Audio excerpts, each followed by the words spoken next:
Brought to you by रजनीगंधा। यूं ही नहीं ताज ताज बन जाता है, शिल्पकारों का हुनर और चुनिंदा संगमरमर ताज को नायाब बनाते हैं। कुछ ऐसे ही चुनिंदा जगहों से बस खास ही चुनकर लाता हूँ। कतरे कतरे को मैं हीरे सा परखता हूँ। यूं ही नहीं मैं रजनीगंधा बन जाता हूँ। अगर आप सातों के सातों विधानसभा का एनालिसिस करिए तो हर एक सीट पर एनडीए खतरे में है। बेगूसराय का चुनाव जीतने में उनकी क्या नीति रहेगी? परेशान एनडीए है। भीतरघात के मुद्दे से सबसे ज्यादा परेशान एनडीए है। किसी कहना गलत होगा क्योंकि एक तो लोजपा ने सीट, उसको निर्दलीय भी मान सकते हैं, लोजपा के खाते सीपीएम ने लड़ा था, इस बार राजद अपना करने की तैयारी पे है। बिहार विधानसभा चुनाव होने में अब काफी कम वक्त बचा है। ऐसे में चर्चा जोरों पर है कि हर विधानसभा सीट पर कौन से दल के प्रत्याशी होंगे, कौन गठबंधन के तहत चुनाव मैदान में प्रत्याशी जाएंगे। आज हम बात करेंगे बेगूसराय जिले की, क्योंकि बेगूसराय जिला बिहार का ऐसा जिला है जहां पिछले 2-3 महीनों की बात की जाए तो यहाँ देश के प्रधानमंत्री नरेंद्र मोदी, गृह मंत्री अमित शाह, नेता प्रतिपक्ष राहुल गांधी, तेजस्वी यादव, जनसुराज के प्रशांत किशोर लगातार बेगूसराय में कई सभा को संबोधित किया है, लगातार दौरा करके एक जन अभियान छेड़ा है। आज हम बात करेंगे बेगूसराय के पत्रकारों से कि बेगूसराय का किस तरह का माहौल है, विधानसभा सीट का क्या समीकरण बन रहा है। हमारे साथ हिंदुस्तान के ब्यूरो चीफ हैं अस्मित पराग, उनसे क्या स्थिति है बेगूसराय चुनाव की बात की जाए तो इस बार चुनावी सरगर्मियां तो तेज हो गई हैं, नेताओं का लगातार सभाएं हो रही हैं और बेगूसराय जो है, बेगूसराय की जो सभी सातों विधानसभा सीट है, ये बिहार में बड़ा ये इंटरेस्टिंग जिला है कि एनडीए और महागठबंधन का जो कुनबा है, यहाँ पे फाइट बहुत टफ होती है, लड़ाई जो कह सकते हैं, क्योंकि दोनों का जो समीकरण का जो वोट है वो एकदम यहाँ लाइन खींची हुई है कि ये वोट इधर गोलबंदी वोटर होते हैं और एक वोटरों की संख्या है वो दूसरे पक्ष में गोलबंदी होती है।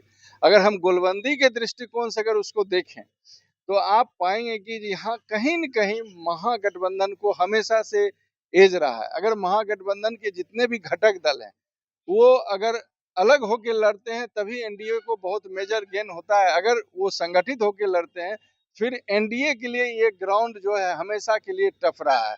जैसा कि पिछले विधानसभा में भी हम देख सकते हैं कि जो परिस्थितियां थी कि कुछ सीटों को लेकर के असमंजस की स्थिति हुई, कुछ जगह बागी उम्मीदवार खड़े हुए।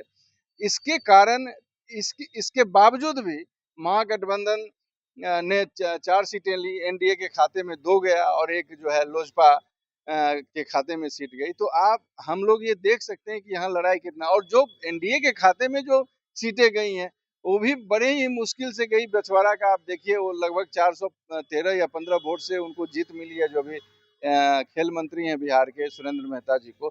तो वहाँ अभी भी स्थिति वैसी की वैसी बनी हुई है। अभी ये नहीं कहा जा सकता है कि एक उनके लिए बड़ा कंफर्ट जोन क्रिएट हो गया या कुछ ऐसा वो हासिल कर लिए हैं कि बड़ा वो आसानी से निकल जाएंगे। ये यहाँ दिलचस्प होगा कि आखिर ऊंट किस करवट बैठेगा और ये लड़ाई किस रूप में आगे बढ़ेगी। तो मैं कहूँगा कि ये तो बैटल ग्राउंड जो बेगूसराय का बनेगा ये हमेशा से टफ रहा है। और अंतोगत्वा मैं अभी जो चीजें ग्राउंड पे जो दिख रही हैं वो महागठबंधन के पक्ष में कुल सीटों में अगर देखें तो जो पिछले बार का गणित रहा है कमोबेश वही स्थिति होगी और 1-2 सीट आगे पीछे इसमें हो सकता है। 2015 की बात की जाए उस समय महागठबंधन में जदयू था तो वहाँ मार्जिन बहुत ज्यादा था। फिर 2020 की बात की जाए जदयू बीजेपी के साथ आती है तो वहाँ जो एनडीए जीती है उसका मार्जिन बहुत कम है। महागठबंधन के जो उम्मीदवार जीते हैं अधिकतर सीटों को मार्जिन ज्यादा है। इस बार क्या स्थिति होगा और कौन कौन सीट हॉट सीट बन सकता है इस बार? देखिए, आप गौर से आप एनालाइज कीजिए कि जो आप हम चलें विधानसभा बार अगर चलते हैं, अगर बछवाड़ा को लिया जाए तो वहाँ पे बीजेपी इसलिए जीत गई क्योंकि कांग्रेस के वहाँ पे सबसे मजबूत और उनके पिताजी पहले से विधायक मंत्री वहाँ से रहे हैं, जो गरीबदास अभी कांग्रेस के प्रदेश के युवा अध्यक्ष भी हैं। उनके हिस्से में 40,000 वोट गया तकरीबन और जो सीपीआई के प्रत्याशी अवधेश राय हैं, जो यहाँ के जिला कमेटी के सीपीआई के सचिव भी हैं, वो 50,000 और यही 50,000 के वोट के आसपास 50,400 के आसपास उनके खाते में ये गया सुरेंद्र मेहता का। अब आप इस कल्पना कीजिए कि अगर ये कॉम्बिनेशन एक हो जाए, क्योंकि कांग्रेस का एक बागी हो गया उम्मीदवार और वो चला गया चुनाव लड़ने के लिए, अगर यही वोट अगर एक साथ एक्युमुलेट होगा तो बछवाड़ा का ही अगर उदाहरण लें तो तकरीबन 20-30 हजार का मार्जिन, या कहिए कि एक साथ मोमेंटम क्रिएट होगा तो ये मार्जिन बढ़ भी सकता है। तो इसी तरह जितने विधानसभा आप उसको गौर करते हुए आगे बढ़ेंगे तो कमोबेश सिचुएशन यही रहा है। और हॉट सीट की जहां तक बात करें तो बेगूसराय जो सदर है, क्योंकि शहरी सीट है, तो हमेशा हॉट में और सबका ध्यान उस पर रहता ही है। और इसके अलावा मटिहानी, जो जहाँ पे मटिहानी के बाहुबली बोगो सिंह अभी वो भी हाथ पैर मार रहे हैं, राजद में गए हैं, सीट के लिए प्रयास कर रहे हैं कि उनको टिकट मिल जाए राजद से। अब बाकी वहाँ सीपीएम है, वहाँ भी बड़ी मार्जिनल लड़ाई रही है, 300 वोट से तकरीबन जो है लोजपा के प्रत्याशी वो जीते थे राजकुमार सिंह। अब वहाँ पे अगर ये गठबंधन का यही स्वरूप जो है क्रिएट होगा तो वो सीट भी जो है एनडीए के लिए बड़े ही कड़ी मशक्कत वाली सीट वो साबित होगी। क्या आपको लगता है कि 4-3 का अभी रेशियो है महागठबंधन और एनडीए में? इसलिए प्रधानमंत्री भी बेगूसराय इस साल 2 बार आ चुके हैं, अमित शाह आ गए हैं। नहीं, देखिए वो तो 4-3 का रेशियो कहना गलत होगा, क्योंकि एक तो लोजपा ने सीट, उसको निर्दलीय भी मान सकते हैं या लोजपा के खाते, क्योंकि उस समय लोजपा एनडीए के साथ नहीं थी। लोजपा ने पूरे प्रदेश में अलग चुनाव लड़ा था, तो वो लोजपा के का अब वो एनडीए, अब अगर टिकट एनडीए के कोटा से राजकुमार जी को मिलता है तो वो एनडीए के तब प्रत्याशी होंगे, फिर लड़ाई होगी। फिर आप यहाँ अनुपात में अगर इसको जोड़ेंगे कि अगर मान लीजिए जो सीपीएम और राजद में अगर जो पिछले बार की तरह सिचुएशन अगर इस बार भी अगर बनता है, और बोगो सिंह जिस तरह से चीजों को कर रहे हैं, कल तेजस्वी की सभा होने वाली है, अगर बाय द वे महागठबंधन में और सीपीएम इतना बड़ा सेक्रीफाइस करने में हिम्मत या हौसला दिखा पाती है कि ये सीट हम अगर राजद को दे दें तो फिर तो ये सीट पर भी चमत्कारी परिणाम होंगे।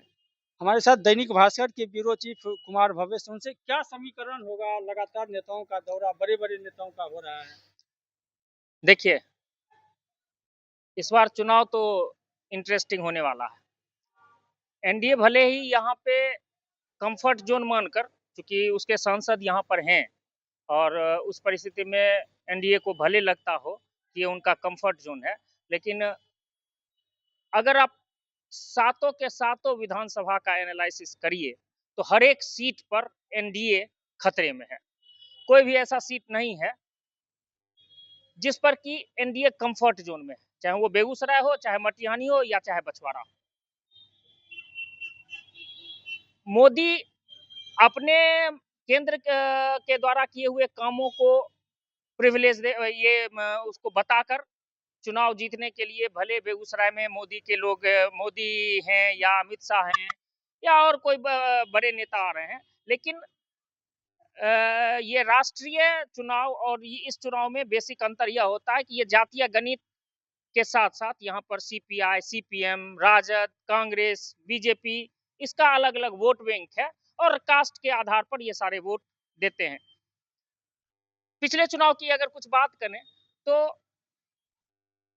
बछवाड़ा में कांग्रेस को, चूंकि कांग्रेस के एक गरीबदास चुनाव लड़ रहे थे, तो इसका खामियाजा यहाँ बेगूसराय में अमिताभ भूषण को भुगतना पड़ा।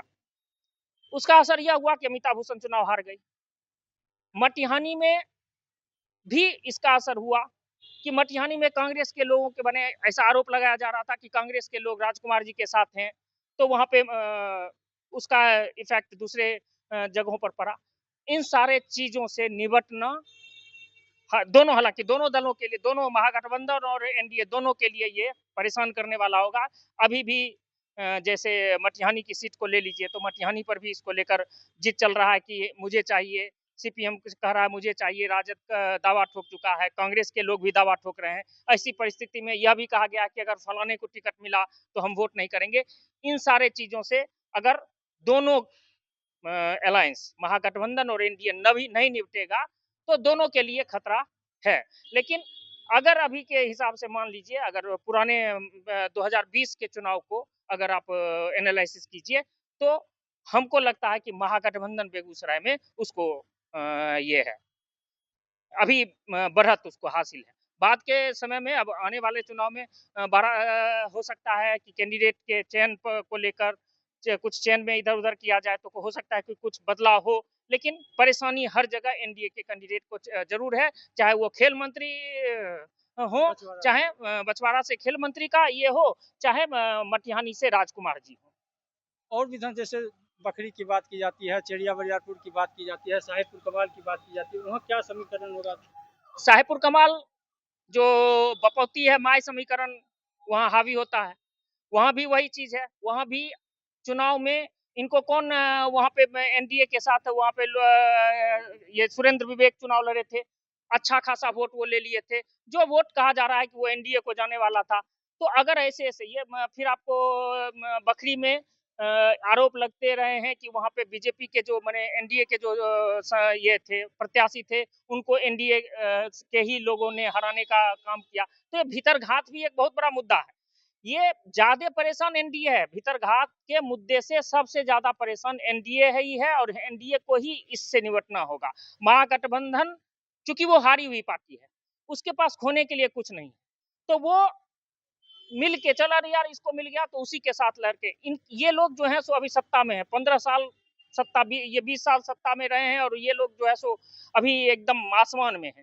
तो इनको अभी मतलब जमीन नहीं दिख रहा है, उनको लगता है कि नीतीश का वोट, मेरा वोट, वो वोट जोड़ के और ताली मारते हैं और जीत जाते हैं बैठकों में जीत जाते हैं, वो कॉम्बिनेशन लगा लेते हैं। लेकिन उनको परेशानी बेगूसराय में भी आप देख रहे हैं कि बेगूसराय में इन लोगों के पुराने कार्यकर्ताओं की बैठक हो रही है, जिसमें दबी जुबान से प्रत्याशी का लोग विरोध कर देते हैं, अभी विधायक का विरोध कर देते हैं। तो ये सब चीज से इनको निपटना होगा। लेकिन ये अभी दिख रहे हैं एनडीए, ये महागठबंधन के लोग एकजुट दिख रहे हैं, एनडीए में ही बिखराव दिख रहा है। तो निश्चित रूप से एनडीए के कार्यकर्ताओं को एकजुट होना होगा। दैनिक जागरण के ब्यूरो चीफ रुपेश कुमार, क्या माहौल देख रहे हैं, क्या समीकरण बन रहा है बेगूसराय में?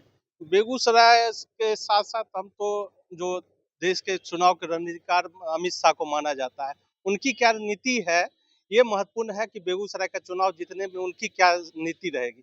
क्या यहाँ पे भी या राज्य के अन्य जिलों पे भी केंद्रीय मंत्री सांसद को भी चुनाव लड़ाया जा सकता है क्या? कि अन्य राज्यों में ये फैसला हुआ है कि जहाँ भी सीट कमजोर रहा है वहाँ पे अपने केंद्रीय मंत्री तक को चुनाव लड़ाया गया है। तो बिहार में ये समीकरण क्या उनके लिए फिट बैठता है? दूसरा बात, 2-3 एक्स फैक्टर है कि बीजेपी के साथ, एक उनके जो है जदयू का जो एक समीकरण है, जो उनके बूथ लेवल जो है बीएलए, उनके सबसे ज्यादा उन्होंने बनाया, हर एक बूथ पे उनके बीएलए हैं। जबकि सबसे पुरानी पार्टी कम्युनिस्ट पार्टी जिले में 7 सीट जपने का नाम लेती है, अभी तक एक भी सीट के लिए उन्होंने बीएलए तक नहीं बनाया।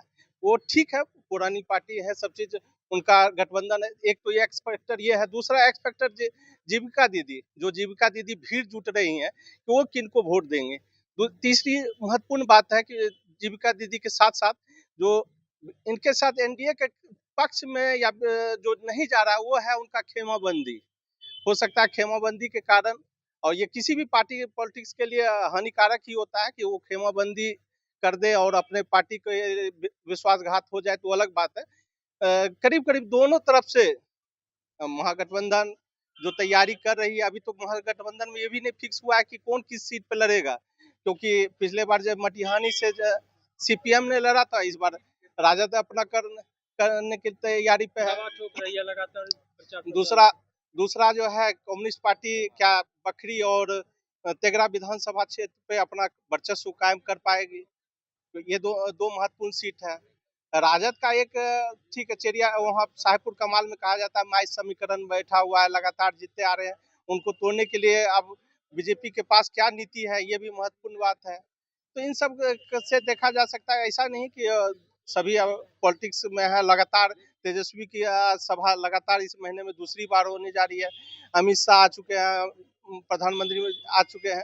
तो यानी कि कहा जा सकता है कि बिहार में सबसे ज्यादा 7 सीट ये महत्वपूर्ण सीट है दोनों गठबंधन के लिए।